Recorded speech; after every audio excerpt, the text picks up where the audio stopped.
Congress BRS మధ్య మళ్ళీ political fire మొదలైంది.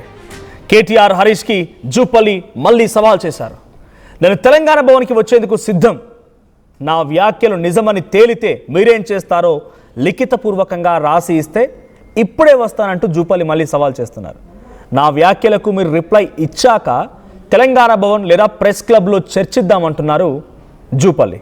పారిపోయేవాడినైతే ఎందుకు పిలుస్తా, దమ్ముంటే ఈరోజు రండి తేల్చుకుందాం, నేను రాజీనామాకు రెడీ, మీరేం చేస్తారో చెప్పి రావాలని జూపల్లి సవాల్ చేశారు. ఈ సవాలే కాదు, మీకు లేఖ నేను ప్లే చేస్తాను. సో ఆ లేఖ డైరెక్ట్గా జూపల్లి కృష్ణారావు వాట్సాప్ ద్వారా ఈ లేఖని హరీష్ రావుకి పంపించారంట. వాట్సాప్లో హరీష్ రావుకి లేఖ వెళ్ళింది. ఒక అఫీషియల్ లేఖని మీరు ఆర్టీవీ స్క్రీన్పై చూస్తున్నారు. Jupally Krishnarao, minister of prohibition and excise, tourism, culture and archaeology, ఆయన లెటర్ ప్యాడ్తో వచ్చిన లేఖ ఇది. ఏం రాశారు దీంట్లో?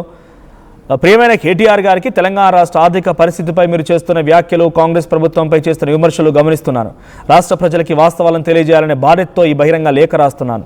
10 ఏళ్ల పాటు రాష్ట్రాన్ని పాలించిన పార్టీగా మీరు సాధించిన విజయాలను చెప్పుకునే హక్కు ఎంత ఉంటుందో అదే స్థాయిలో రాష్ట్ర ఖజానాపై మోపినటువంటి అప్పులకి, భవిష్యత్తు తరాలపై మిగిల్చినటువంటి ఆర్థిక భారానికి సంబంధించిన సమాధానం చెప్పాల్సినటువంటి బాధ్యత కూడా మీపై ఉంది. 2014 జూన్ 2 నుంచి తెలంగాణ రాష్ట్రం ఏర్పడినప్పుడు రాష్ట్రం మొత్తం బకాయి అప్పు 72,658 కోట్లు. అంటే తెలంగాణ రాష్ట్రం మొదలైన నాటికి జూన్ 2, 2014 నాటికి.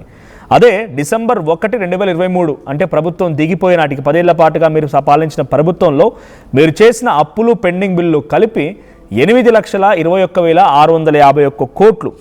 ఈ గణాంకాలు స్వయంగా చెప్పే వాస్తవాలు ఏమున్నాయని చెప్పి ఆయన ఒకటి మెన్షన్ చేసి, ఎఫ్ఆర్బిఎం రుణాలు 72,658 కోట్లు, అక్కడి నుంచి 3,89,673 కోట్లు పెరిగినాయంట ఎఫ్ఆర్బిఎం రుణాలు.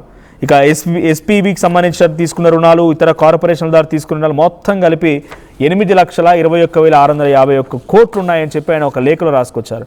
ఇక తెలంగాణ రాష్ట్రం ఏర్పడిన నాటికి ప్రభుత్వంతో ఉన్నటువంటి అన్ని రకాల అప్పులు, బకాయిలు మొత్తం కలిపితే 90,000 కోట్లు. అదే మీరు దిగిపోయేసరికల్లా 88 లక్షల కోట్ల అప్పులైనాయి. సో దాదాపుగా 7,31,490 కోట్ల రూపాయల భారం మోపారు. So Telangana drinking water supply కార్పొరేషన్కి ఎంత ఉంది, విద్యుత్ సంస్థలకి ఎంత ఉంది, హౌసింగ్ కార్పొరేషన్ ఎంత ఉంది, రోడ్ డెవలప్మెంట్స్కి ఎంత ఉంది, హెచ్ఎండబ్ల్యూఎస్ అండ్ ఎస్బీ ద్వారా ఎన్ని అప్పులు చేసిరు, అంతేకాదు మీ అప్పులు ఇవ్వడానికి మొత్తం క్లియర్గా రాసుకొచ్చారు. చివరిగా ఈ ఒక్క గణాంకమే కేటీఆర్ గారు, మీ ప్రభుత్వం మిగిల్చిన అప్పుల భారం నేడు రాష్ట్ర ఆర్థిక వ్యవస్థపై తీవ్ర ప్రభావం చూపిస్తున్నది. అయినప్పటికీ కాంగ్రెస్ ప్రభుత్వం బాధ్యత నుంచి వెనక్కి తగ్గలేదు. ఒకవైపు ప్రజలు ఇచ్చినటువంటి హామీలను అమలు చేస్తూనే మరోవైపు మీరు మిగిల్చిన అప్పులను, బకాయిలను కూడా చెల్లిస్తున్నాము, గాడిలో పెడుతున్న వ్యవస్థని. 2023 నుంచి 26 వరకు జూన్ వరకు కాంగ్రెస్ ప్రభుత్వం, బీఆర్ఎస్ ప్రభుత్వం చేసిన అప్పులపై అసలు వడ్డీ కలిపి 2,08,681 కోట్లు. ఇకపోతే ఈ గణాంకాలు నేటి వాస్తవ పరిస్థితిని స్పష్టం చేస్తున్నాయి. కాంగ్రెస్ ప్రభుత్వం కొత్త అప్పులతో రాష్ట్రాన్ని నడుపుతుందన్న మీ ఆరోపణలకు ఇదే సమాధానం. వాస్తవానికి మీరు మిగిల్చిన అప్పుల భారాన్ని తగ్గిస్తూ వాటిపై భారీగా చెల్లింపులు చేస్తూనే రైతులు, యువత, మహిళలు, విద్యార్థులు, సామాజిక వర్గాల సంక్షేమ కార్యక్రమాలకు సమాంతరంగా అమలు చేస్తోంది.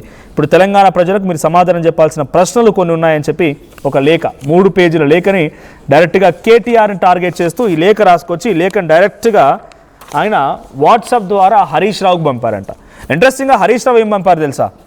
అసెంబ్లీలో ముఖ్యమంత్రి అండ్ హరీష్ రావు ఇద్దరు మాట్లాడినటువంటి ఆ మాట వీడియోలని హరీష్ రావు జూపల్లికి పంపించారంట. సో ఇప్పుడు ఇంట్రెస్టింగ్ పొలిటికల్ డిబేట్ నడుస్తోంది జూపల్లి వర్సెస్ బీఆర్ఎస్ పార్టీ నేతలైనటువంటి హరీష్ రావు అండ్ కేటీఆర్కి మధ్యలో. సో హరీష్ రావుకు పంపిస్తున్నటువంటి ఆ వాట్సాప్ ఆ మెసేజ్ని కూడా చూపిస్తున్నారు మనకి జూపల్లి కృష్ణారావు. ఆయన పంపించిన మెసేజ్ని కూడా ఇక నేను పంపానని చెప్పి మీడియాకు చూపిస్తున్నారు. ఒకసారి జూపల్లి మాట్లాడుకొచ్చారు ఈ లేఖపైన, ఆయన ఏం మాట్లాడారో చూద్దాం. కేటీఆర్, హరీష్ రావు ఇద్దరు బావమర్ది ఇద్దరు కూడా నేనేదో పారిపోయినాని, ఏది సిగ్గు, శరము, ఏదో చీము, రక్తం ఉంటే అనే కింద రాజీనామా చేయాలన్నాడు. నేను నా మాటకు కట్టుబడి ఉన్నా, ఇప్పుడు ఈరోజు కూడా. ఇప్పుడు ఏదో ఇతర అంశాలు రకరకాలు ఏదో మాట్లాడేసి, ఏదో పౌరుషం ఉన్నట్టుగా మాట్లాడేసి అసలు దానికి సమాధానం దాటవేసే ప్రయత్నం చేస్తూ ఉన్నారు బాబాబాబు ఇద్దరు కూడా. ఈ సామెత దీనికి వర్తిస్తున్నది తెలియదు కానీ ఆపరేషన్ సక్సెస్ పేషెంట్ డెడ్ అని ఒక సామెత విన్నాను. బావా బామ్మర్దులు కేటీఆర్ హరీష్ రావు నన్ను ఏదో భయపడ్డానని రాజీనామా అనేది మాట్లాడుతున్నారు. సరే నేను రాజీనామా చేస్తా, మీరేం చేస్తారో చెప్పండి, ఇది ఆయన స్టేట్మెంట్. నేను రాజీనామా చేయడానికి సిద్ధంగా ఉన్నా, మరి నిరూపించిన తర్వాత మీరేం చేస్తారో లిఖితపూర్వకంగా రాసి ఇవ్వండి, నేను వస్తా. ఇప్పుడంటే ఇప్పుడు తెలంగాణ భవన్ రమ్మంటే వస్తా అని ఆయన మళ్ళీ తెలంగాణ భవన్కి వస్తానటువంటి స్టేట్మెంట్ మళ్ళీ పాస్ చేశారు. మరి ఏం జరిగిందో చూడాలి, అటువైపు నుంచి రియాక్షన్స్ ఎలా వస్తాయో చూడాలి. బట్ మా ప్రతినిధి శ్రీధర్ సిద్ధంగా ఉన్నారు. శ్రీధర్, జూపల్లి మళ్ళీ ఒక పొలిటికల్ కామెంట్ సెటైర్ని ఛాలెంజ్ని విసిరారు, ఓ లేఖ కూడా రాసుకొచ్చారు. నేను రాజీనామా చేయడానికి సిద్ధంగా ఉన్నా, బట్ మీరేం చేస్తారో కూడా లిఖితపూర్వకంగా రాసి ఇవ్వండి, ఇది ఆయన స్టేట్మెంట్. తెలంగాణ భవన్కి వస్తానని మళ్ళీ అన్నారు. సో దీనిపై ఎటువంటి డిస్కషన్ నడుస్తోంది? ఇది జూపల్లి చేస్తున్న ఛాలెంజ్ అనుకోవాలా, జూపల్లి చేస్తున్నటువంటి ఒక ఎత్తుగడ అనుకోవాలా, లేదు ప్రభుత్వమే మొత్తంగా బీఆర్ఎస్ పార్టీని కార్నర్ చేయడానికి కోసం జూపల్లి చేత చేయిస్తుంది అనుకోవాలా? It's government complete decision or Jupally?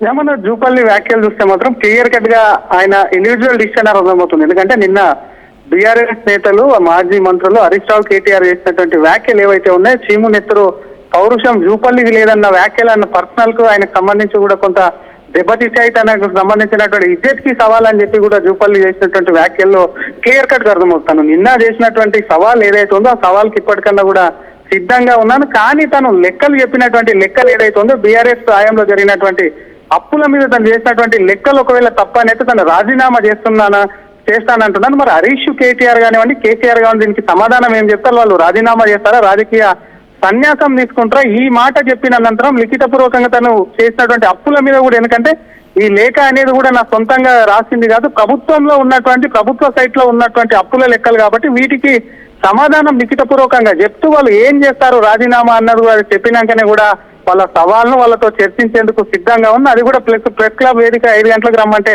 అక్కడికి వచ్చేందుకు కూడా తన సవాల్కు సిద్ధమే. లేదంటే అదే నిన్న చెప్పినట్టు బీఆర్ఎస్ భవన్ కు రమ్మన్నా కదా, వచ్చేందుకు సిద్ధంగా ఉన్నాను. అంతేగాని ఇవి వదిలేసి పర్సనల్ గా తన మీద పౌరుషం లేదు అది ఇది అని మాట్లాడడం అంటూ కూడా వ్యక్తిగత అన్నం చేయడం అంటూ కూడా సరికాదు. అట్లా మాట్లాడితే తాము కూడా మాట్లాడగలుగుతామని చెప్పి కూడా జూపల్లి ఘాటుగా వారికి రిప్లై ఇచ్చారు. ఎవరి పౌరుషం, అసలు కల్వకుంట్ల పౌరుషమా లేకపోతే పాలమూరు పౌరుషం లేదంటే తన్నీరు పౌరుషం తెలుసుకుందాం. డెఫినెట్ గా మీకు దమ్ముంటే నా సవాల్ను స్వీకరించాలా, లేదంటే కేసీఆర్ అంటే వీళ్లకు ఉన్నప్పటికీ కేసీఆర్ కూడా మీడియా ముందుకు వచ్చి చెప్పకపోతే మాత్రం డెఫినెట్ గా ఒక ప్రెస్ నోట్ అయినా రిలీజ్ చేయాలి, లేదంటే ప్రెస్ మీట్ పెట్టి అన్నా సరే జూపల్లి చెప్పినటువంటి లెక్కలు తప్పని నిరూపిస్తే మాత్రం రాజకీయంగా కూడా తప్పకుండా రాజకీయంగా రాజీనామా చేస్తానన్న జూపల్లి వ్యాఖ్యలు ఏవైతే మరొకసారి అటు బీఆర్ఎస్, కాంగ్రెస్ మధ్య సవాళ్ళు ఇస్తాయి. వెంటనే దీనికి జూపల్లి చేసినటువంటి వ్యాఖ్యలకు సంగారెడ్డిలో హరీష్ రావు సైతం కూడా మాట్లాడారు.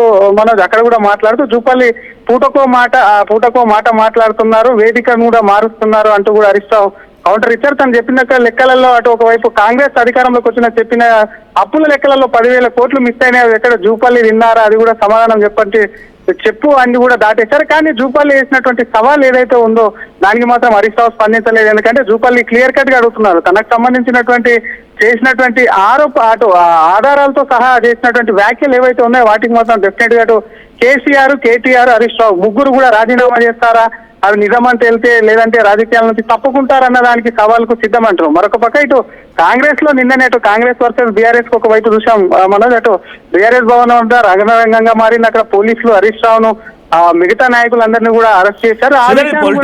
పొలిటికల్ గా జూపల్లి చేస్తున్న స్టేట్మెంట్ అని ఇండివిజువల్ గా సవాల్ చేస్తున్నారు. గతంలో అక్కడ కూడా మంత్రిగా పనిచేసిన అనుభవం ఉంది, వాళ్ళతో పాటు ట్రావెల్ చేశారు కాబట్టి సంపూర్ణ అనుభవంతో వాళ్ళ దగ్గర ఉన్నటువంటి సాన్నిహిత్యం లేకపోతే అప్పుడున్నటువంటి సిచ్యువేషన్ ని గమనించిన వ్యక్తిగా ఛాలెంజ్ చేస్తున్నారా, లేదు ప్రభుత్వమే హోల్ అండ్ సోల్ గా, అంటే ప్రభుత్వం ఛాలెంజ్ చేసి ఉంటే అసెంబ్లీ సమావేశాలు పెట్టడానికి సిద్ధంగా ఉంటుంది.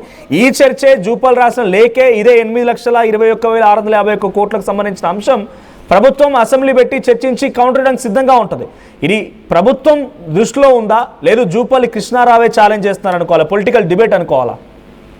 డెఫినెట్ గా ప్రభుత్వం దృష్టి కూడా, ఎందుకంటే ముఖ్యమంత్రి రేవంత్ రెడ్డి పైన మొన్న ఛాలెంజ్ కేటీఆర్ కూడా విసిరారు. దానికి ప్రతిస్పందిస్తూ కూడా మీరు చేసినటువంటి అప్పుల పైన కూడా చర్చించేందుకు సిద్ధంగా ఉన్నామని ప్రభుత్వ ప్రతినిధిగా చెప్పినప్పటికీ వ్యక్తిగత అన్నం ఇందులో జరిగింది. ఎందుకంటే ఒకవైపు సవాళ్ళ ప్రతి సవాళ్లలో అసెంబ్లీలో కూడా తేల్చుకోవచ్చు. అసెంబ్లీలకు ప్రధాన ప్రతిపక్ష నేత వస్తే కేసీఆర్ అప్పట్లో ముఖ్యమంత్రి చేశారు, ఆయనకు సంబంధించి ఆయన ఇది తప్పని చెప్పాలి అని చెప్పి కూడా కాంగ్రెస్ డిమాండ్ చేస్తుంది. ఇక రాష్ట్ర ప్రభుత్వం కూడా డిమాండ్ చేస్తుంది. అసెంబ్లీ వేదిక చర్చ ఉండగా పదే కూడా వ్యక్తిగత ఆనందం చేయడం, ప్రభుత్వాన్ని కూడా బ్లేమ్ చేయడం, ఒకటే కూడా బీఆర్ఎస్ సోషల్ మీడియా పెట్టుకోవడంతో కూడా కాంగ్రెస్ కానివ్వండి, కాంగ్రెస్ మంత్రులు కానివ్వండి, ఇక్కడ ఉన్నటువంటి రాష్ట్ర ప్రభుత్వం ఉన్న మంత్రులు కొంత అసహనం వ్యక్తం చేస్తారు. ఏదో ఒక టైంలో బీఆర్ఎస్ కౌంటర్ చేయకపోతే ఇది ఇలాగే కొనసాగితే బీఆర్ఎస్ చేసినటువంటి ఆరోపణలు ఏవైతే ఉన్నాయో ప్రజల్లోకి వెళ్లేటువంటి అవకాశం ఉంది అని చెప్పి కూడా మంత్రి కౌంటర్ ఇచ్చే ప్రయత్నం చేశారు. కౌంటర్ ఇవ్వడంలో భాగంగా అటు కేటీఆర్ హరీష్ రావులను టార్గెట్ చేసి వాళ్ళ అప్పుల పైన సంబంధించి కూడా ఛాలెంజ్ ఇచ్చారు. అందులో భాగంగానే కూడా జూపల్లి ఎంట్రీ ఇచ్చారు. ఎంట్రీ ఇచ్చిన అనంతరం కూడా కొంత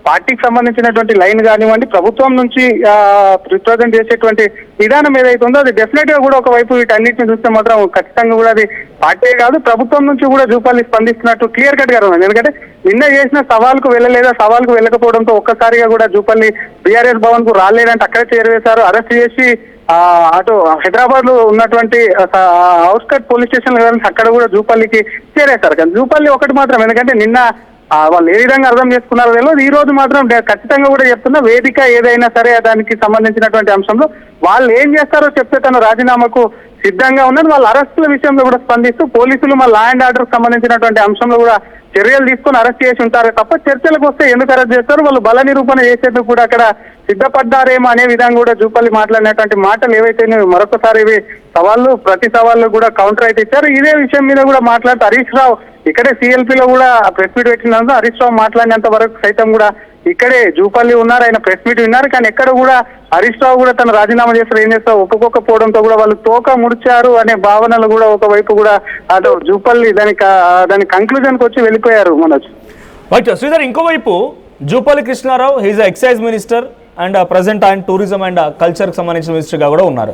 ఆయన ఫైనాన్స్ మినిస్ట్రీ కాదు.